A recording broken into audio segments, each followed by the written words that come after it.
wondered how real estate agents get paid and how it impacts the sale of your home? Today we're talking about compensation. We'll break down what you need to know to make the best financial decisions when selling your home. I'm Kimberly Crouch with eXp Realty. First, let's clear up a common misconception. There isn't and never has been a customary, standard, average, or traditional compensation rate. Compensation has always been negotiable and should be based on the value, education, knowledge, experience, and marketing that the agent you hire brings to the table. When you sign a contract with your listing agent, part of that agreement will state the compensation you both agree upon. Remember, no one works for free. Historically, the compensation for a buyer's agent was often paid by the seller. However, this has always been negotiable as well. Recent regulations by the Department of Justice state that the responsibility to pay for compensation for buyer representation ultimately falls on the buyer. Buyers will need to sign an agreement before any agent can show them a home. This agreement will state that the buyer is responsible for their agent's compensation. However, it's important to understand that as the seller, you can still offer compensation to the buyer's agent. This can be in the form of a closing cost credit, a specified amount, or a percentage of the sale. Why would you, as the seller, consider paying this compensation? Think about it from a buyer's perspective.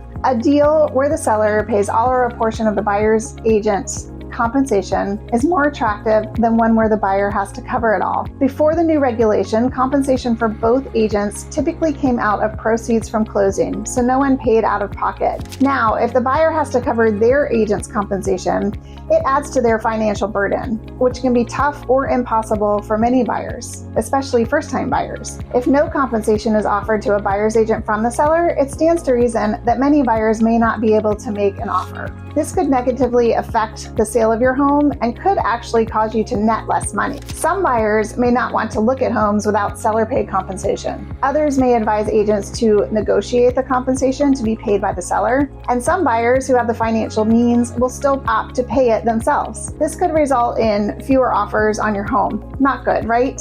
My advice, and the advice of my brokerage, is to handle this on a case-by-case basis. Your main concern should be your bottom line, what you walk away with after the sale. We'll discuss what's best for you regarding this as agents show interest in your property. Market conditions, inventory, buyer interest, and the desirability of your home will play a role in this decision. It's a case-by-case scenario, and we'll discuss it as we go along. The goal is to ensure you get the best possible outcome for your sale. Thanks for watching, and see you in the next module.